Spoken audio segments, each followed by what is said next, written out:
Good evening and warm welcome to you all. Thank you for joining us here on the Geelong Region Soccer Show podcast. It is episode 20 for the year, 170 in fact in total. My name is Tonshi Prusak and it's a pleasure to be with you here tonight. Now, it must be said that this week's show has been pre-recorded as I'm actually away as we speak. So we hope you enjoy tonight's show. There is no news desk, as is usually the case, but rather it is instead going to be a feature-packed episode. My apologies. It is episode 21, episode 171 in total. So we are really churning through all of the episodes. On tonight's show, we've got three great guests for you. We're speaking to former Surf Coast junior coach who's also now involved with the Western United Development Centre. And he's just recently started his own video analysis business called Precision Analysis. And we're going to be speaking to Ash Carthew about his new business venture and also his career in coaching as well. We're going to be speaking to a gentleman from a coach of a junior girls team from Barwon Heads who is taking a composite team from the region to the Singapore Singer Cup later in October, and how that came about and what they're doing to raise funds for that trip. We'll find out from Mark Smith shortly. And also coming up this weekend and the following weekend, we've talked about it a lot on this show, a day for Huxley down at Deakin Ducks. It's a charity day for a worthy cause, for a great cause. And we'll be speaking to the president of the Deakin Ducks, Sam Robinson, after this short commercial break. We'll be speaking, we've got our first of the guests lined up. And for the rest of the evening show, enjoy our special feature-packed interviews. Your future is in your hands. There is a whole world waiting for you, and your choices determine how you will impact it. At the Gordon, we recognise this. That's why we champion hands-on learning. Get your hands dirty. Grab what's in front of you. Learn by doing. Turn your passion, your ideas, and mould them into your creations. You'll be supported the entire way. You'll grow your skills in small classes, guided by teachers who are industry experts. You'll learn in state-of-the-art facilities or out in a real-world workplace setting. Your hands-on experience will increase your understanding and put you ahead of your university peers. You'll graduate work-ready, and you'll graduate sooner, with a huge range of qualifications to choose from and support services to enable your success. Now is the time to continue your learning journey.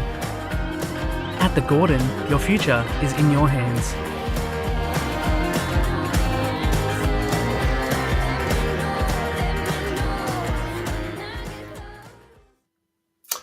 And welcome back to tonight's episode of the Geelong Region Soccer Show. There's a lot of us who dream of being players and, professional players, and some of us just haven't got the talent for it. Others have injuries that are the reason for their career finishing premature, and a lot of players then get very disenchanted and disillusioned. But what we're finding now more and more is that a lot of players who can't play for whatever reason, could be school, could be other commitments, are turning to coaching, and some are really making a big deal out of it. And in fact, some are making a career out of it. Our next guest is someone who's very young. He could still be pulling on the boots, but unfortunately injuries curtail that. But he's becoming heavily involved on the local coaching scene, and he's one of the rising stars of the local coaching scene. And it's an absolute pleasure to welcome to the Geelong Region Soccer Show, Ash Carthew. Ash, good evening, and how are you? Good, thanks, Tonshi, mate. How you doing? Yeah, very well. Now, a lot of the players from the Surf Coast Football Club will know you very well. You were up until recently coaching the juniors there, or some of the juniors there. We'll talk a little bit about that a little later on. But mate, first of all, what has really captured your imagination with regards to coaching? Yeah, I guess like you mentioned earlier with the intro, sort of missed opportunity to play.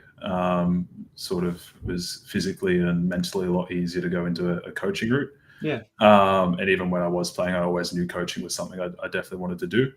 And I guess it's just been getting to sort of form that bond with players and actually seeing, especially I've worked a lot with juniors, seeing them develop and actually, whether it's, their psychosocial skills, their football skills, whatever it may be, seeing them actually become better people and also better footballers. It's got me just obsessed with coaching and player development.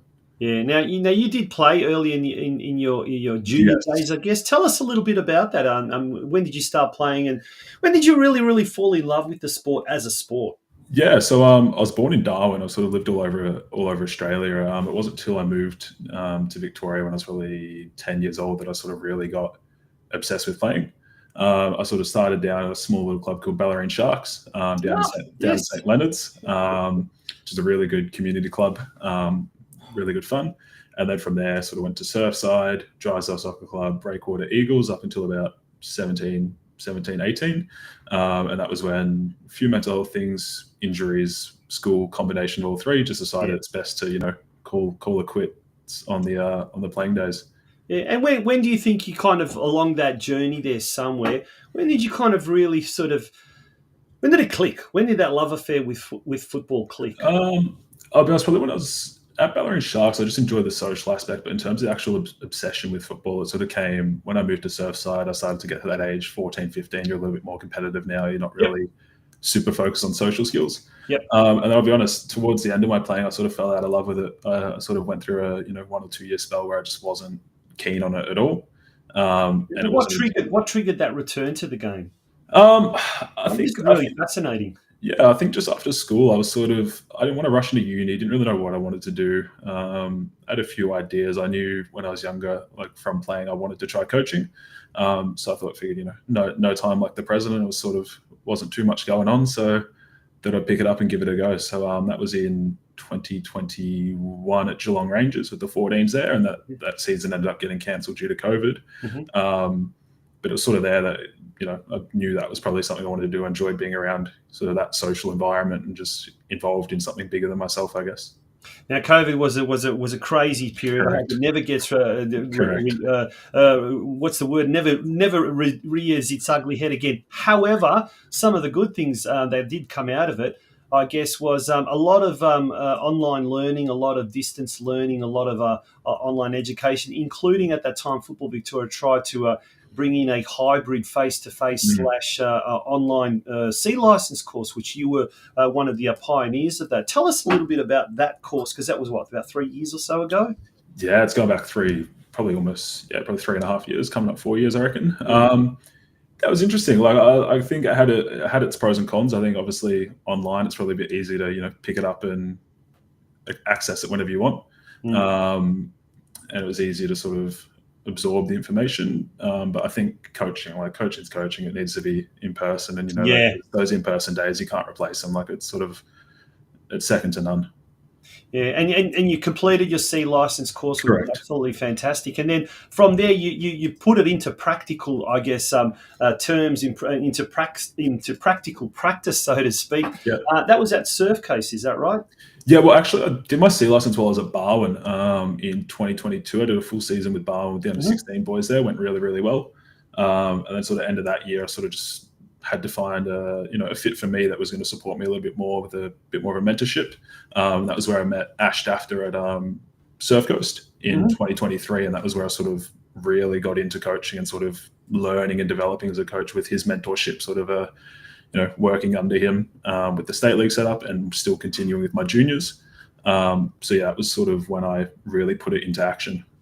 Yeah, talk to us about it, because you're no longer there, so you can actually talk to us as someone who's experienced it. But I hear a lot of, look, I'll be honest, I talk to all the clubs in Geelong. I get to know all the clubs, and every club has got something absolutely fantastic. Yes. Usually it's the people there.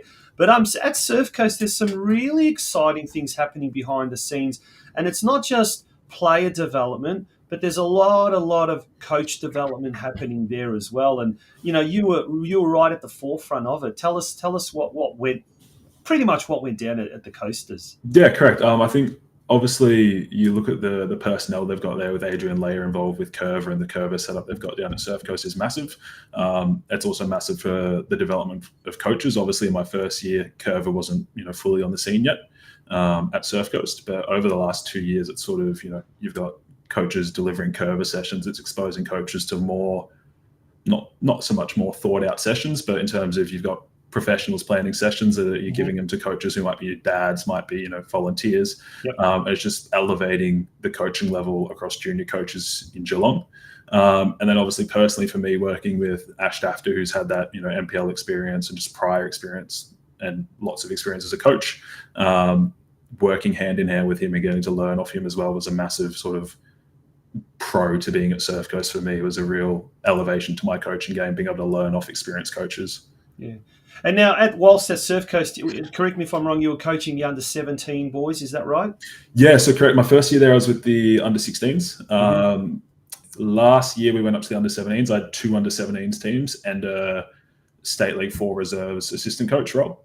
And then this year, I let go of the junior teams and I stepped up into a State League 3 reserves head coach role, which was a lot of under-17s boys stepping up into that team as well. Yeah. Now, that was your foray into senior football, so you've now made that transition from junior football into senior football. Yeah, correct. Obviously, you had a little, I guess, kind of a sort of a leeway between the two, so you were able to be an assistant coach and learn that way. Yes. But what was fundamentally the biggest thing that you took out of that as far as coaching juniors compared to coaching seniors, or coaching juniors in a senior setup? Because I guess that's different as well, isn't it? Yeah, I guess obviously you've got to flick a little bit of a switch with them. I think that was probably the hardest thing I found, or one of the things I did most cautious with was I've come from some of the boys I coached at Barwon. So I've been with them 3-4 years. I've got really strong connections with these boys.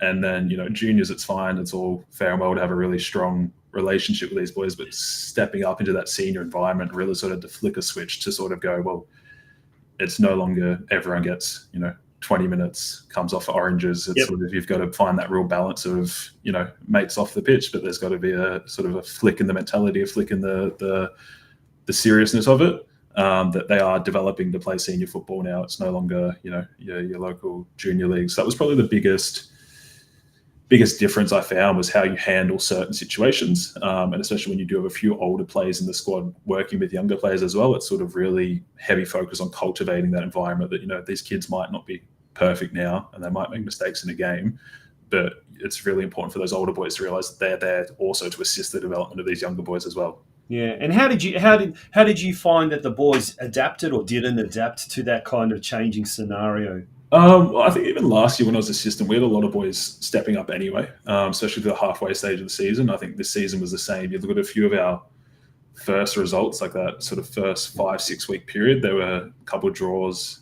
I think we had 3 draws in a row and almost a 4th draw in a row as well. And it was sort of, technically we were better than all the teams. There was that physical and mental difference. Even now, up until the last couple of weeks, it's been, when we verse teams that have the mental with the physicality, we struggle. But you compare our first games against them to the second games of the season, the difference is just coming from over time and just players getting confidence of, they're no longer playing against, underdeveloped, physically kids. They're versing 25-year-olds, 26-year-olds, 27-year-old men who are, they're going to throw it at them. Yeah, and look, I mean, you're still very much a young fella yourself, Yes. and how did you manage, like some players dropping down from the first that might be a little bit older, that have been there for a while, that are probably older than you. How did you manage to manage, I guess, the disappointments of dropping down or having to come back from an injury or the egos, or was there much of that? Or No, for the most part, the boys are pretty good, but I was pretty honest with them. Like I made it pretty clear that, just because they've come down from the senior team, like they're not going to, they might not push back into that senior team if the reserves team doesn't perform while they're in it. Yeah. It's a reality is they're not just there to, look good against, reserves players. They're there to make the other reserves players as good as them.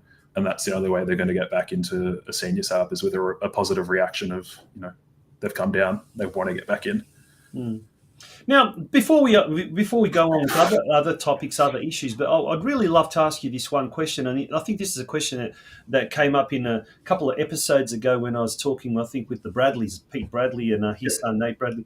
we seem to have a lot of talented juniors, both male and female, in Geelong. And one of the problems seems to be, or a big problem seems to be, that transition from juniors to seniors. And we just can't seem to replicate that talent that they've exhibited at junior level. Those players can't seem to now carry it on to seniors. And, we don't have too many. We've got one person in the A-League women's. I don't think we've got any in the A-League men's at the moment. We've got a couple of players overseas and what you're not, but that's about it. In your opinion, what is it? Is it a culture thing? Is it a mentality thing? Is it something? Do we not have? I don't know. What is it in your opinion that? I'll be honest. Obviously, I'm young, so my take on this could be a little bit naive. But doesn't matter. Doesn't matter. That's what I'm asking. Is because it's really. I'm really interested to know. For me, from what I found, like we've had a few talented players last year that was their first year stepping up to a senior environment, and they stopped playing. And like from talking to them hand in hand, it's a mixture of culture, the pressure they may feel in stepping up to a senior environment. So I know, for example, there's a young player last year, unreal talent, really good player, but he just wanted to be a kid. He just wanted to play football for a bit of fun. So it was just his personal needs didn't meet what he felt was expected of him. But I think ultimately it's culture. I think if you create an environment where it's, you're in a reserve setup, you're only here to develop for the senior setup. We're not expecting you to be, diamond straight away. That's what I found. Like we've kept a lot of, I think this year we've got one player over the age of 19 in our reserves team. And, I think all those young boys are there because they're in an environment where they know they're going to develop. And that's pretty much the only thing we care about. Yeah. It's a fascinating topic, and one I love chatting with people because they give you a different perspective on things. And look, there is that mentality. There is that kind of at the moment in this country, there seems to be a limited pathway. But we've got a Western United kid, so we're going to talk about the pathway to the elite level as well. You've only recently become involved with the Western United Development Centre. And ever since Western United opened up a Geelong branch, if you like. Now, tell us a little bit more about that. Yeah, so about last year in November, I picked up the just helping out with Geelong Dev Centre sessions on a Friday night. And to be honest, it's been a massive eye-opener in terms of, I haven't worked too much with those players in that sort of age bracket before, in year 13s and 12s. A lot of it's been with 16, 17-year-olds. So the Dev Centre, let's just sort of explain it. It's kind of that pre-NPL phase. Correct. And like the Development Centre, Western United, Melbourne Victory, Melbourne City have all got these little pockets all over Melbourne, and it's a good opportunity for the club to identify some talent, but also it's a good opportunity to give kids who have got a bit of talent that opportunity to sort of taste what it's like at A-League level, albeit at a junior level. And in Geelong on a Friday night, at the Leisure Time Centre, is that correct? Yeah, correct, absolutely. Is the Western United Development Centre. How do you go with numbers and how the calibre of young players in Geelong? Because you also have an opportunity to train some of the Dev Centre players up in Wyndham and Melbourne, etc. Is that right? Yeah, correct. So pretty much our numbers, so Friday night in Geelong's Leisure Time. Our numbers are pretty good. We've got 2 girls groups, an older girls and a younger girls. We probably average mid-20s combined. That's awesome. And then boys group are similar numbers again. We've got a younger boys group and an older boys group. And again, mid-20s for numbers as well. Calibre play is good. I think from talking to the Western people that are involved in the Melbourne sessions, I think, and I've been a big advocate for it, I think Geelong has a lot of talented players. It's just about actually tapping into them and getting them to come along to these sessions so we can identify them. But yeah, the calibre has been really, really good. Yeah, that's great to see. And you recently came back from a trip up to Sydney with the Under 13 Development Centre boys. And what was that as an experience with the kids? I mean, it's a pretty large group from what I hear, but how did you find it? Like that? It was almost like from what you told me off air, it's like a professional environment, wasn't it? Yeah. To be honest, so we had 55 boys come up to Sydney. So we had 2 under 13s teams and 2 under 12s teams. And it was really, really good trip. Sort of it exposed them to sort of like a day in the life of a footballer almost. I think we had sort of a bit of a routine. We had our strength and conditioning coach, we had the physio there. We had proper pre-game warm-ups, real sort of professional setup, meals together. You're boys sharing a room with each other, 4 in a room. So a real good experience for them to bond as well, for people that may not be teammates outside of the Dev Centre. But then even then, like the opposition we're playing as well, it gave the boys a real strong challenge as well. We've a Sydney FC, Football Tech, Sydney United, and a Wow. couple other NPL teams. Yep. But yeah, it gave those boys a real strong sort of, just strong exposure to what it could be like to, if they want to make it as a professional footballer, And what the expectation is. And dare I say, for a lot of these kids, it would have been, apart from school camps, it would have been their first time that they've been travelled away from home and indeed interstate. So that is a huge thing, isn't it? Yeah, absolutely. It's massive. Yeah. Well, we're speaking with Ash Carthew, a well-known former, let's say former Geelong juniors coach, who's now up at the Western United Development Centre. But Ash, apart from coaching or maybe during your coaching, you also discovered something else that you really, really enjoy. That's an integral part of modern day coaching, and that's video analysis. Tell us a bit more about that. Yeah, correct. So about a year and a half, 2 years ago, I started doing my video analysis, just courses online through the PFSA, English Association. And it wasn't until this year that I sort of put that into practice. I met a guy who's involved with Manchester City's video analysis team for the under-21s, and he sort of acted as a mentor to me for my, getting involved in video analysis. How did you come across him? What, online or? Yeah, just the power of social media. We just stumbled across each other on Instagram, and I thought, shoot him a message and ask what's his tips for video analysis stuff. And since then, he's sort of been a bit of a mentor for me. We've shared information. I've learnt off him. It sort of led me to start doing video analysis for Surf Coast senior setup earlier this year. Just since then, just got obsessed with it. And how did the coaches at Surf Coast, because you had Ash and then you had Yashkor and Ange and a few other people there, Dennis as well, Holt Greffer. How did they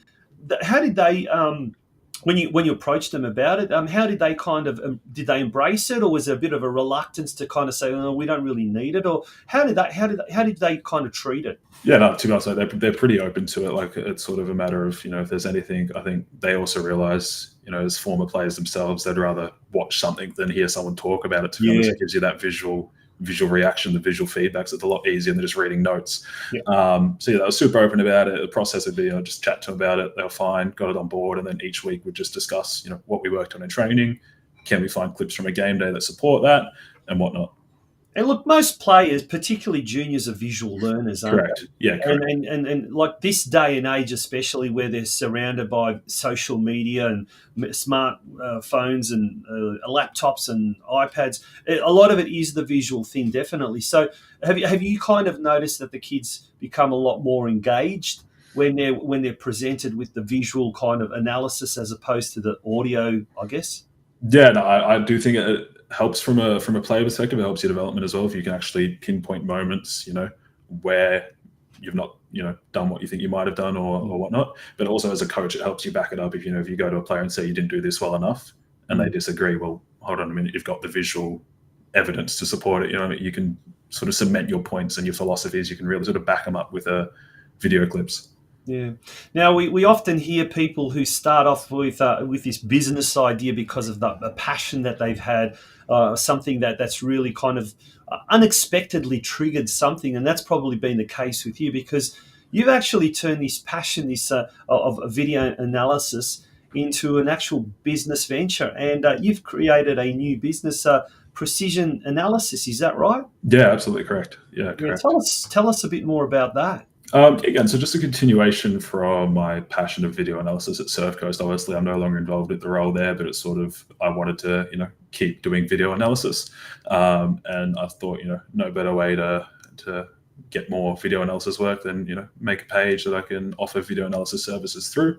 Yep. And I also think as well, it's a bit of not so much a gap in the footballing community, but when you look at people who most likely would be doing the video analysis, it's usually coaches or players going back and watching their own game. So it just gives a sort of a set of extra eyes without maybe I don't know what certain players are like, so there's no sort of bias or preformed opinion on certain players, and you can just go through and analyze it for coaches, and it saves them the hassle of going through clips and saves players the hassle of going through clips as well. That's awesome. Now tell us what services do you offer as part of Precision Analysis? Yeah, so we do post-game analysis. So obviously, process would be if a coach reaches out to me, I'll discuss with the coach, either what they worked on in training or what their footballing principles are. Because last thing I want to be doing is, getting clips that go against what the coach says. So sort of get to know the coach, and then post-game analysis, I'll go through a full 90 minutes of footage and analyze sort of moments where they could improve, or moments where we did things very well that match the principles of the club. And it just helps back up the coaches, what they've done in training, or what they've discussed through the week, or what their overall goal is. It just helps back it up with the actual footage. And then another one as well, we do opposition analysis. So if we get opposition footage, we can help teams prepare for that club by, identifying their shape, their patterns, their trends, maybe their key players, how they wanted to, set up out of possession, how they want to set up with a build-up. And then obviously we do individual analysis as well. So if a player wants, me to go through and analyze their game, they can approach me, we'll go through, analyze their game, and, focus on more individual aspects of the game. Yeah, so these days, a lot of clubs, a lot of teams have VOs. And often you just see the coach just provide the link to the VO to parents and players, and that's basically it. But a lot of coaches, and probably because of time constraints, they don't chop it up, and they don't use little clips and snippets and things like that.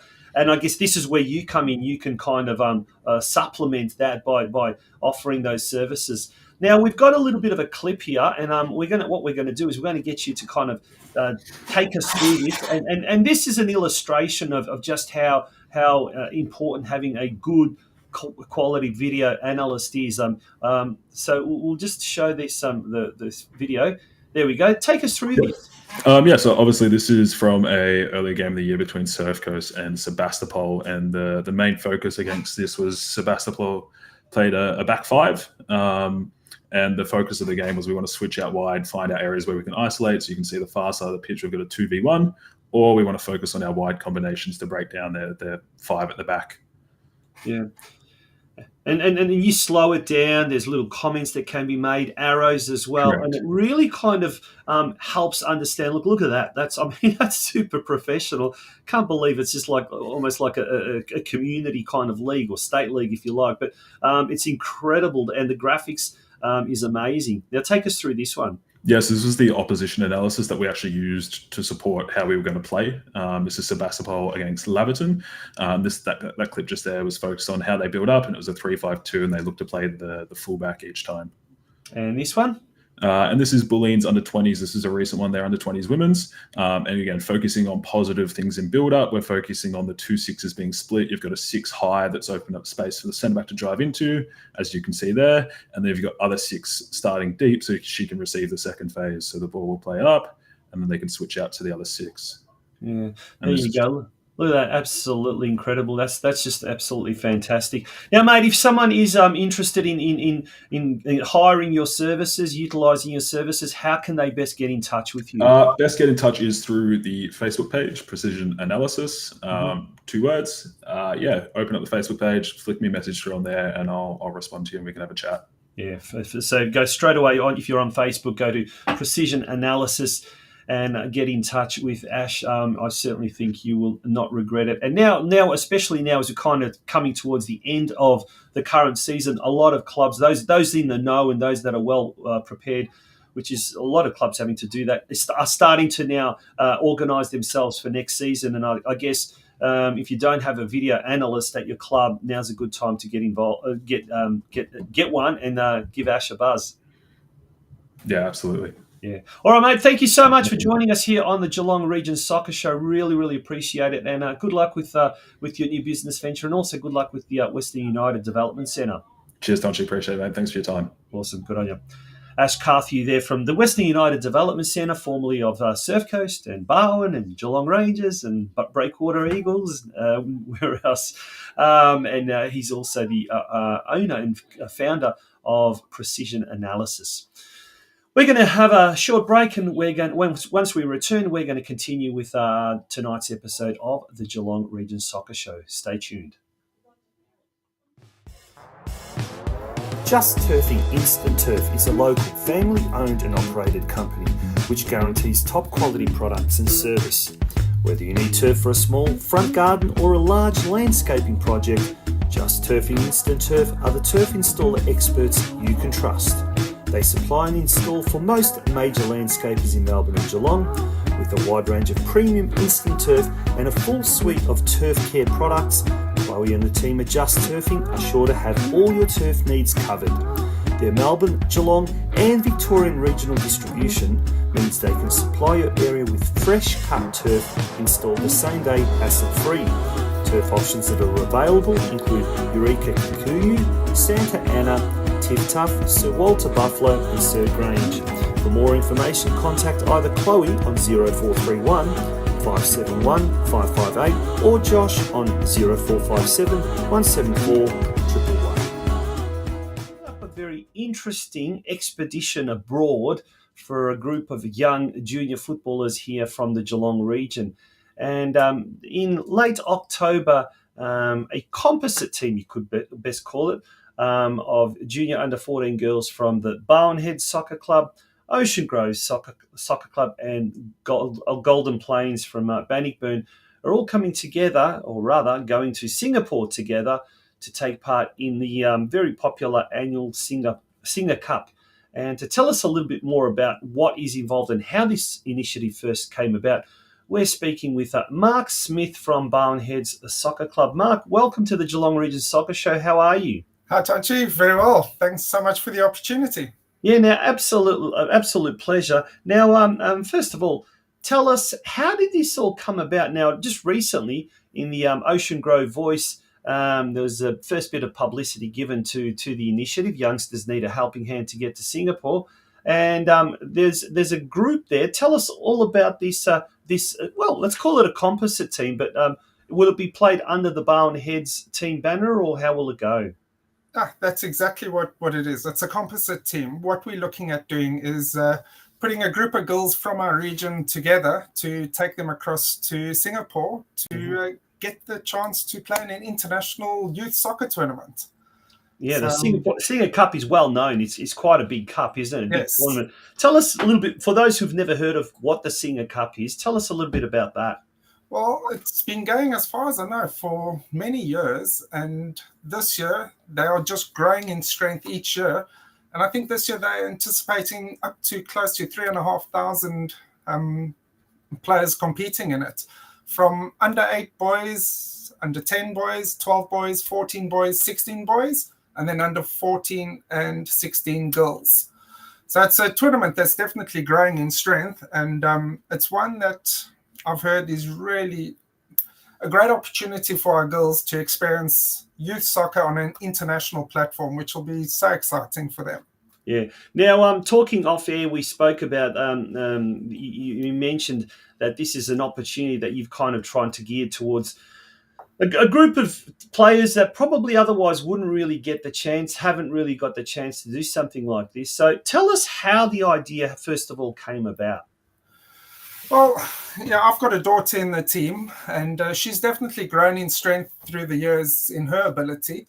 And she tried out for country champs this year and unfortunately was unsuccessful there. And I just know a lot of girls that get that chance to play country champs. It is fantastic. It's a brilliant platform. The girls get such great exposure and so on. And I was a little disappointed for her because you could see she really wanted to be part of it.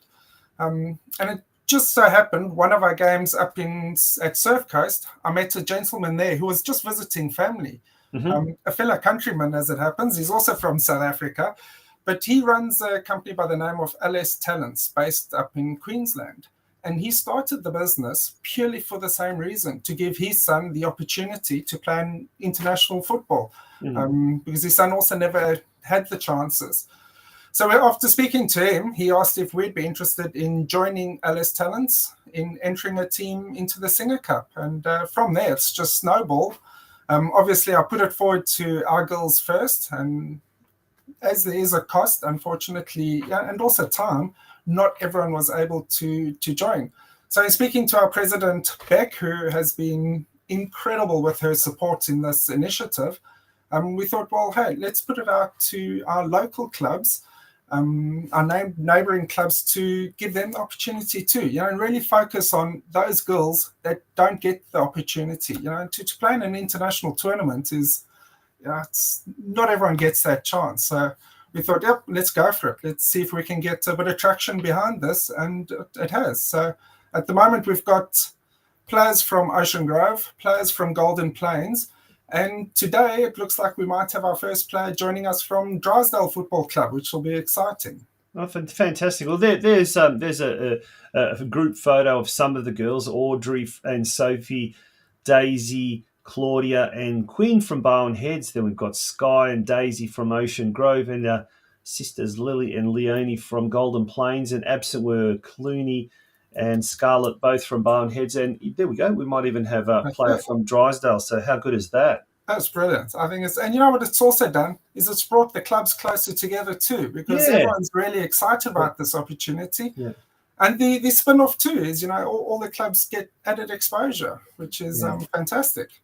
The only regret I guess I have is that why didn't we have these sort of things when we were kids, when we were growing up? I tell you what, the kids today, I think hopefully they are really, really happy, grateful what they've got, because the parents do some incredible things. And Mark, is there a possibility this is also a little bit of a parents thing to get away as well, or like a little side trip? Tony, you hit it on the head. And if it is, why not? Why not? Oh, yes.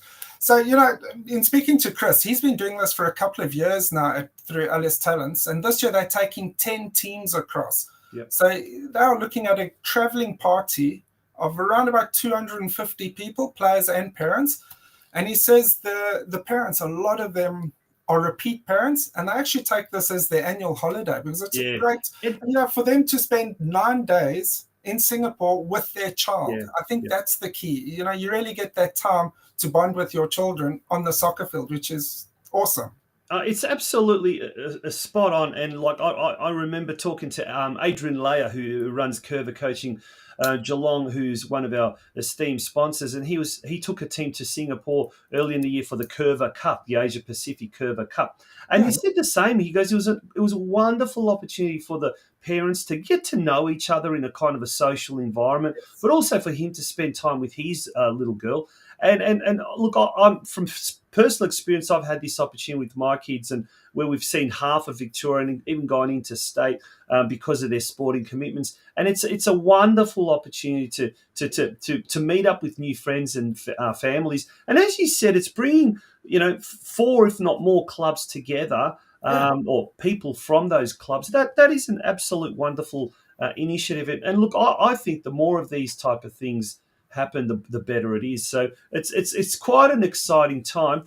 How have the different clubs been with regards to players, sort of joining another team, so to speak? And are you going to have training sessions together, or have you already started doing that sort of stuff? How's the logistics of it? Well, firstly, the clubs have been brilliant. They've all come together, and everyone's helping out, pitching in. Especially with fundraising, with sponsorship opportunities and all that, they're all working together, and I couldn't ask for more there. And with regards to training, we're looking at starting this weekend. So Sunday is our first training session together, because the other big thing is we're entering an under 13 team into an under 14 tournament, and under 14 is 11v11. So a lot of our girls are still playing small-sided games, 9v9. Yep. So we're starting training early. All the clubs are coming together, and we're using Bowen Heads facilities to start with. But the plan is to move around to Ocean Grove and to Golden Plains to, give all 3, potentially 4 clubs as much exposure to this as possible. So it's fantastic. Now, speaking of exposure, the good folk at the Ocean Grove Voice, who generally do a very, very good job promoting local football, particularly there on the Bellarine. Just recently, they published this article, youngsters need a helping hand to get to Singapore. And they then in the article actually spoke about the initiative and then ways that the people can help out as well. Now, look, we're calling out to people across the Geelong football community to sponsor, to help out, and tell us how can clubs or teams or individuals or small business owners come on board and help out. Any help is massively appreciated, because you can imagine that fundraising has kicked off, but times are tough. A lot of businesses are doing it tough as it is. So to raise funds is a tricky one. So any businesses interested in helping us out and getting involved, they can contact either Bowen Heads Soccer Club direct through the webpage or the Facebook page, or email us at singercup2025@gmail.com. There we go. All the details are down in the ticker just below us, and saying anyone can become a team sponsor, make a donation. You can contact the team directly via email at singercup2025@gmail.com. And dare I say, I'm sure that you'd be more than happy to put their name on their business name if they Absolutely. give a decent, substantial kind of amount. And just another one I wanted to add. This all came about too, is we're finding a big challenge in female sport from the under 15 level. Mm-hmm. A lot of them drop off playing sport. And I think one of the big challenges is we don't have an under 16 or an under 17 league in our region. And it's because we're losing so many players. So we're hoping through the Singer Cup, we can show these girls, what it's all about, experience, feel like a professional footballer for 10 days and hoping to keep them in sport moving forward. So we can get an under 16, under 17 league up because it'll benefit all the clubs moving forward. So that's, I think, the main goal. And especially those girls travelling to Singapore. But I guess even those that aren't, hopefully later on in the year we may, if we're still around late October, which we probably won't. I think our season will have finished. But no doubt the publicity generated from this, people will see. How global the game is. And when they know a girl or played against a girl or played with a girl that went along to this event, they'll see just how massive, how global, how unifying the sport is. And hopefully, as you say, that might translate into a real love affair with the sport. But before we let you go, that is a good topic you bring up for discussion, I guess, and it's one for another day. But very, very quickly, why, in your opinion, do a lot of the girls tend to drop off around the 15, 16-year-old age? I just look around, I've got two daughters, one at that age, 15, turning 16 next year. And it's just opportunities, the lack of opportunities for girls in that age group is limited. And that's why I'm hoping, Sophie, going on the Singer Cup, we can create enough interest and enough excitement in playing soccer that she'll continue for years to come. And we're hoping that will inspire a lot of other girls, and a lot of our juniors coming through can look at these opportunities like the Singer Cup and continue playing.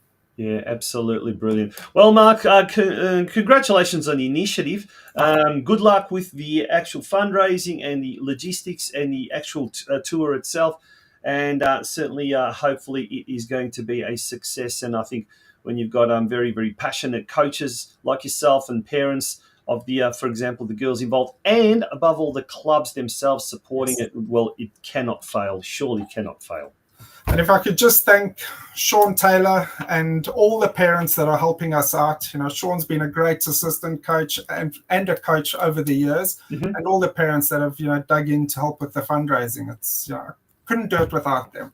Fantastic. There we go. Awesome, mate. We're going to let you go, but once again, good luck with with everything over the next few months leading up to the Singer Cup in Singapore. Brilliant. Thanks so much. Good on you. That was Mark Smith, junior girls coach at Barwon Heads Soccer Club. We're going to take a short break, and when we return, we will continue with this week's episode of the Geelong Region Soccer Show. Don't go away, folks. The world is yours. So work hard, and you can have whatever it is you want.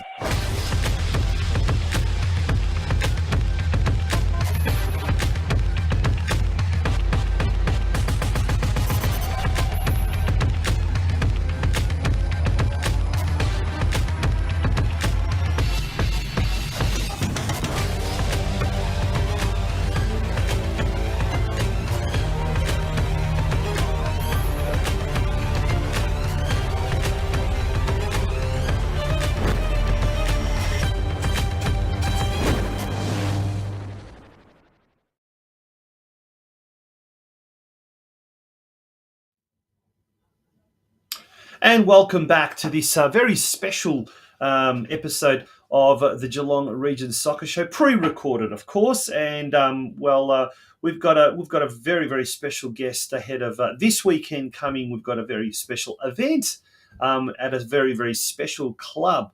And to tell us all about all of these very, very specials is our guest, and he's a very, very welcome guest on this show, the president of the Deakin Ducks, Sam Robinson. Sam joins us now on the Geelong Region Soccer Show. How are you, mate? How's things?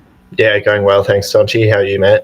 Yeah, good. Really appreciate this. Yeah, look, we're going to talk tonight about an event that's close to the heart of many people there at the Deakin Ducks. And we did talk about this a few weeks ago on the show when we interviewed Troy Harrison and Adrian Bond himself. But Huxley's Day, tell us a little bit more about Huxley's Day this weekend.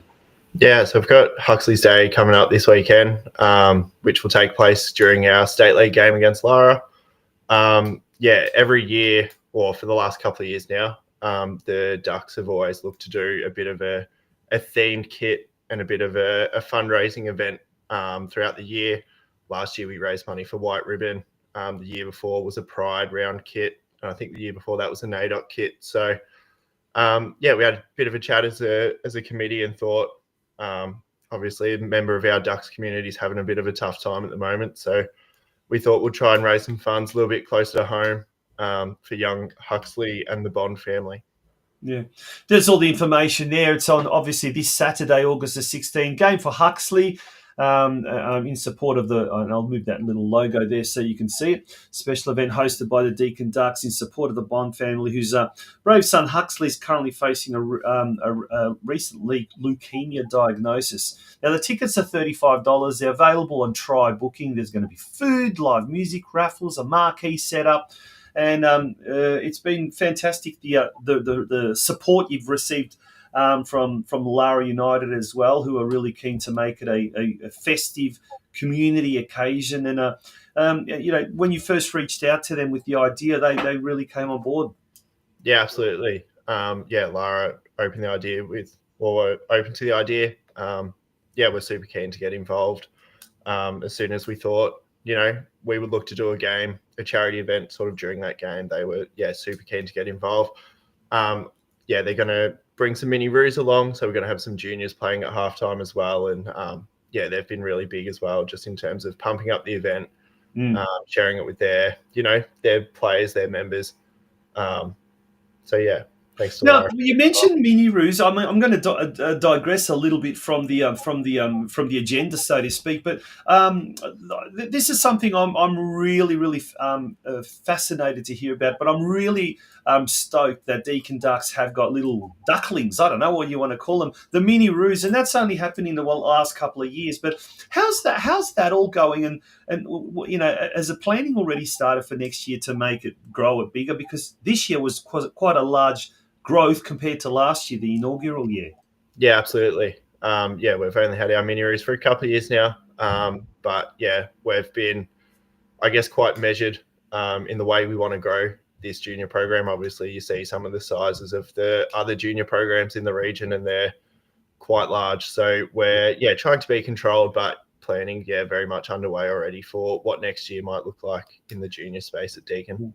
Because you did a little bit of a collaboration with Curva Coaching, I believe, and how did that come? What was the end result? Have you had a lot of interest already now from a lot of parents in the area? Because I just think that whole Warm Ponds, Wandana Heights, Heighton is such a massive growth area that hasn't been catered for, and you guys have done the brave thing and started delving into that. Have you sort of bitten a lot more than you can chew? Is it growing bigger than Ben-Hur? It's getting there. We were obviously really keen to get Curva involved at the start of the year. Unfortunately, probably just again due to it being a newer sort of venture for us. Unfortunately, we didn't quite get the demand in the Curva side of things. But as you said, that whole Heighton, Belmont, Wandana Heights sort of areas, really untapped sort of junior market at the moment. So we're hoping to continue to grow our program over the next few years. Okay, enough talk about the future. Let's talk about the present. The short-term future anyway. We're talking about Huxley's Day, and I'll bring that slide back up as well. It's more than just football. I love what you've promoted here. It's about community courage and standing beside a little boy fighting a big battle. So join everyone. It's from 2 till 5 p.m. The entry is $35. And as we said, tickets are there on Try Booking. But just recently, not that long ago, the young man himself, he did a little bit of a promotion. And we've got some photos there. Look at that cheeky smile. He's there with two of the the members of the ladies team, the women's team, and they've got new kits. Tell us about these kits that have been made by Conca specifically. I'll get it right. Specifically for this day. Yeah, so I guess as I alluded to before, we always try and have a bit of a themed kit. And obviously Troy Harrison knows the Bond family quite well, so he reached out to them and has had a bit of a collaboration with Huxley himself as to what sort of things he would like to see on a football kit. So, taking a bit of inspiration from all the things he loves, such as the Essendon Bombers with the red. That's what it is, black and red. And just a few other bits and pieces that Huxley, is a big fan of. So we worked with him, and Conquer were unreal in catering for whatever we asked for essentially on that kit. So. And there's Huxley there with his uncle Aaron Bond, and his dad, of course, there, and his some of his cousins there as well. But we've got some footage here provided by Deacon Dux of Huxley doing the presentation. So enjoy this. Smile. All right. 3, 2, 1. Go. Stand up, Hux. Stand up. 3, 2, 1.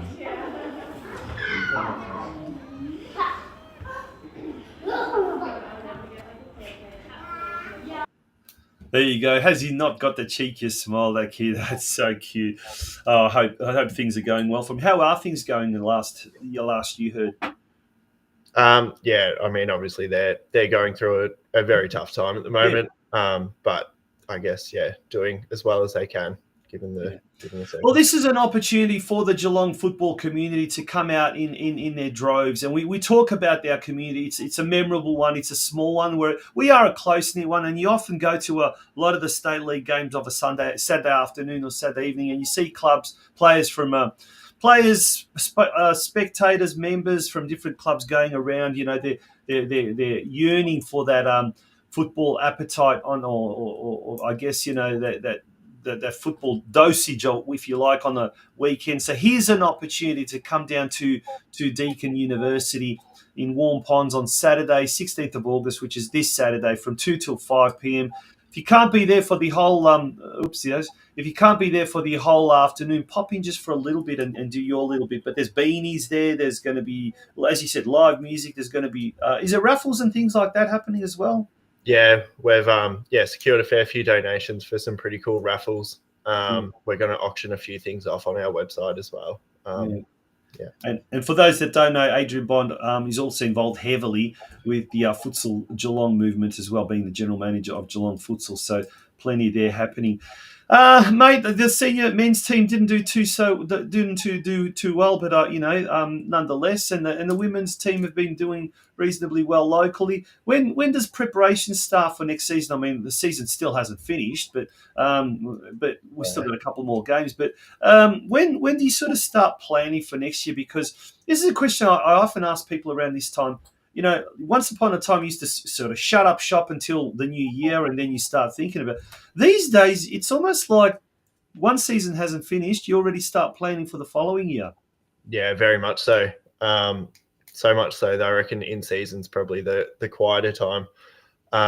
We've already started looking at next year and what that might sort of look like, particularly in regards to what our sort of state league program looks like, with a few coaching advertisements and those sort of things popping up. But then obviously too, trying to work out how many teams will be able to field in the local league. As you said, obviously our women's space seems to be going quite well at the moment. So how can we sustain that long term? And obviously being there at the university, you've got this fantastic synthetic pitch, but at the same time, there's a certain amount of capacity that you can only reach. And is that kind of a bit of a hindrance at the moment that that you've only got one pitch at the moment, and some particularly the local teams, I dare say, can only train maybe once or twice a week at most. Is that kind of a bit of a hindrance? And is there something that's been discussed with the university about possibly Jarvis Oval bringing that to for maybe for the juniors? I don't know what has been talked about. Yeah, no, you're right. It does make it tricky having one pitch. Obviously, we are quite lucky to have the synthetic facilities that we do. Obviously, in the middle of winter, when it gets really wet and muddy, we obviously still get to train through it all year. So we're definitely not complaining about only having the one pitch, but it just means that we've got to be a bit smarter with what time we roster training sessions, and sometimes there's a little bit of give and take between the teams, and if that means a team has to have a night off every now and again, then we're happy to do that to get everyone on the park. Yeah, I reckon the teams that's least performing, not doing well, they have to train at 6 a.m., not 6 p.m. Free up some space. Sam, thank you so much again for joining us here on the Geelong Region Soccer Show. Really appreciate it. We're going to pop that graphic up again one last time so you can actually see. Head down, folks, to Deakin University this Saturday afternoon from 2 o'clock till 5 p.m. As I said, food, live music, there's raffle prizes. The entry is only $35.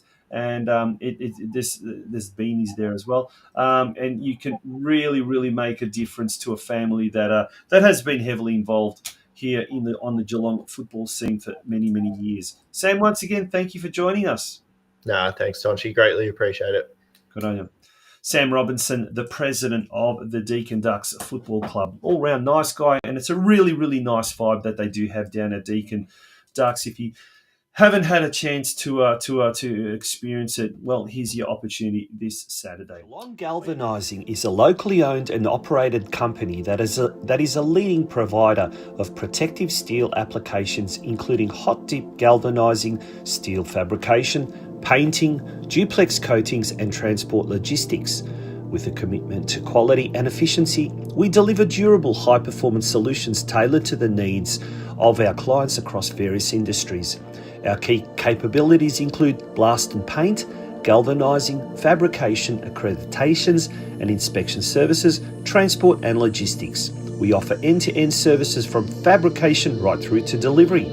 For more information about what we can offer you, contact us on 5275 7555, visit our website at www.geelonggal.com.au, or pop in and see us at our factory at 360 Bacchus Marsh Road, Corio.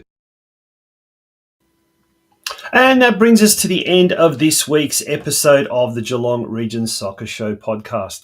Just a reminder, no show next week, but we do return in 2 weeks' time. And by that stage, I will be back from my little trip overseas and ready to see the end of the season. Until then, good night, and thank you for being a part of the Geelong Region Soccer Show.